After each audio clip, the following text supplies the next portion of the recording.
Hello, everyone. So, I don't even know what to even call this particular video that I'm doing right now, but Bayo Onanuga will always Onanuga. It's Onanugaing. If incompetence was a package. Oh, Vancouver.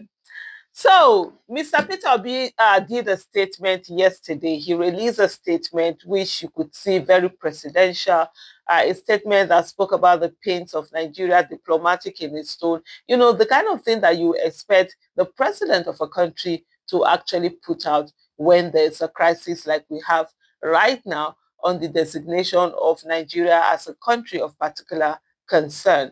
And so he put out this particular statement. I've done a video just looking at the statement and also analyzing that statement. Then you have Bayo Onanuga. This statement was put out yesterday at around 6 after 6 p.m.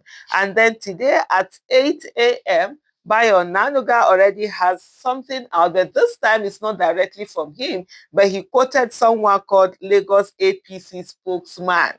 And I called Mogaji Honorable Sheye Oladejo. But the thing that I love about this is that immediately he put that out, somebody also replied him and just said, Peter Obi's camp to Lagos APC, and they put a reply out there. As it back, it's just there as it's happening. But for me, before I go into both letters, that those statements that were made, is the fact that I also saw a statement which is very apt here, and I think the way the person put it, he said, okay, I think I need to read this. He says, this is Olawale Nold at Nold Ilawa on X, formerly known as Twitter. He said, the dust hasn't settled, but APC have gone back to their default mode. An incompetent party that blames others for their failures, a party of propaganda, hate, and bigotry.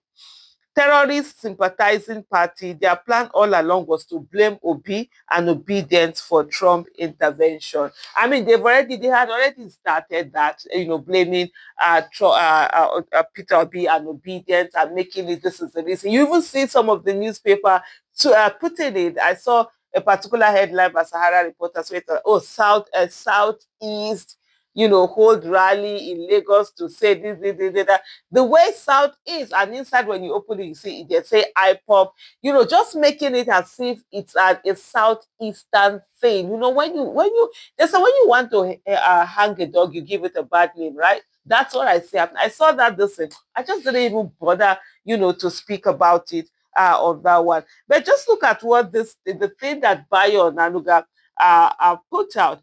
He said, Lagos APC to Peter Obi, stop jubilating over Nigeria's challenges. Patriotism is not selective outrage.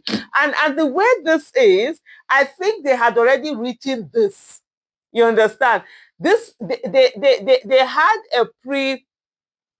they had something that they had already written, and so they were just waiting to see a statement. And as soon as they heard that Peter Obi has put out the statement, bam, they put it out without going to look at the statement and say, what did he do? Because, of course, if it was Tinubu that was rightfully in opposition, as he should have been if he had not rigged the election, he would have, and something like this happened, what he would have done is different. So they assumed that's what everybody is going to do.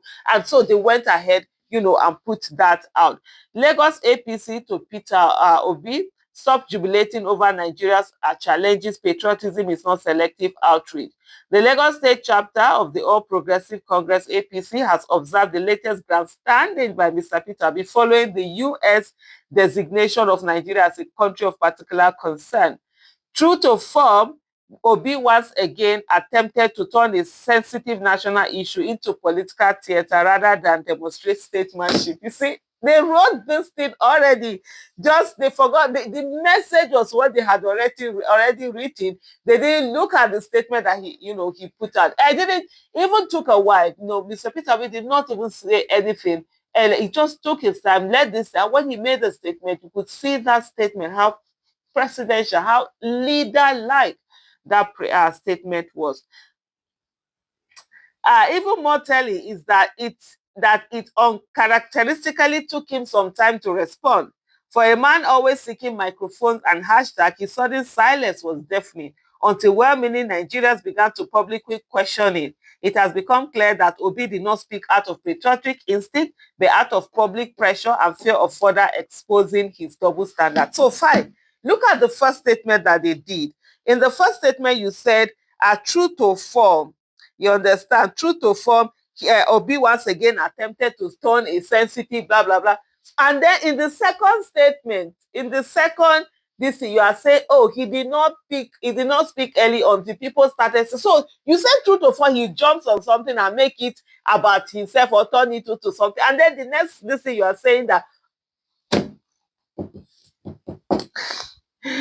hey, when he finally spoke, the nation saw what we expected, too little, too late, and too predictable. His reaction lacked sincerity, urgency, and any semblance of a unifying spirit. Okay, fine. He said, what have been your people's response? The person that rigged election, your party leader that rigged election and got himself sworn in as president, what has he said? Has he done anything yet? Has he done a public statement on this? Has he addressed the nation he's illegally presiding over? Has he even put out a statement directly from him? His spokesperson or whatever has been speaking, but Peter Obi, but you guys already had something down for Peter Obi's,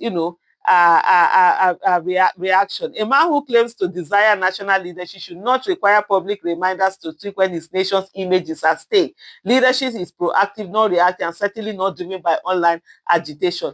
Meanwhile, Bola Tinubu has not spoken. He hasn't said a word. Please, if he did, show me to where the former governor of Lagos State, Bola Tinubu, has spoken. He hasn't spoken, but it is Peter Obi that is their problem. Can you people focus on your party leader? Focus on your party leader who has not done anything. You understand? Ambassadors, he doesn't even have. A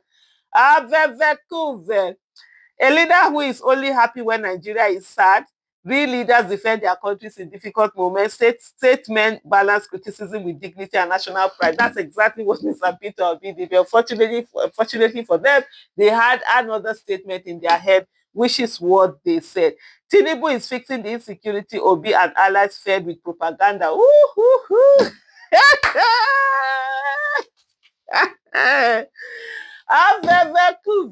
In short, sometimes the rubbish that Tinubu is doing, I don't even feel anything because there were certain people who gave him the required number of votes he needed to be able to rig election. So let us all be enjoying the nonsense that is going on. We will all be well. No wahala, we will all be well. Nigeria's security problem did not start yesterday. They were inherited. This particular thing is inside that statement that Peter Obi made. This particular statement is because when Peter Obi was making his statement, he said this thing did not start with this thing. Of course, they already had their statement out there. They were Tinubu is confronting them with courage and strategy. Strategy of what? Strategy of nonsense and rubbish and not doing anything and just being incapable, being incompetent, being clueless. Is that the strategy? Oh, girl, no wahala. It says they were inherited. It's threatening military command and intelligence structure, deploying modern technology and platforms. In short, all these things is just absolute.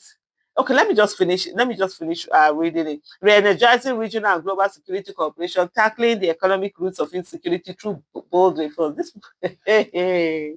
even the guy when he was typing it, I'm sure the computer was like, what? You said what? While serious leaders are working, Obi and his online choir are rehearsing 2023 grievances and clinging to foreign commentary for political oxygen. Obi must choose Nigeria or desperation. What's your business? So you people choose Nigeria now. Do the Nigeria. Allow him. Why are you asking him to choose between Nigeria and desperation? Forget about, Peter Obi or whatever. Just focus on yourselves and what you're doing. And that's on period. Obi must decide whether he stands with Nigeria or with his ever-shrinking echo chamber of bitterness and resentment. No serious nation is built on the politics of sulking and sensationalism. His rooted behavior confirms why Nigerians rejected him. Leadership demands maturity, no melodrama and delayed outrage. Nigeria will rise with or without the naysayers. Nigeria will not bow to those rooting for its challenges to worsen We urge the public to stay focused on the renewed hope agenda and reject individuals who profit politically from national difficulty. Nigeria will succeed despite those praying for its failure and reacting only when forced by public pressure. But Tinubu has not yet reacted though. Has he reacted? Okay. Because he said Mogaji Honorable Shey. Then of course somebody else immediately gave him a response. Oh my goodness, this response is long. I don't know whether how many minutes do I even done now? You know what will happen, eh? Why don't I leave this video because it's becoming too long? I'm gonna take on the next video. I'm gonna show you the response that someone did, you know, to this whole nonsense that the APC Lagos APC just threw. Thank you so much for watching. Bye.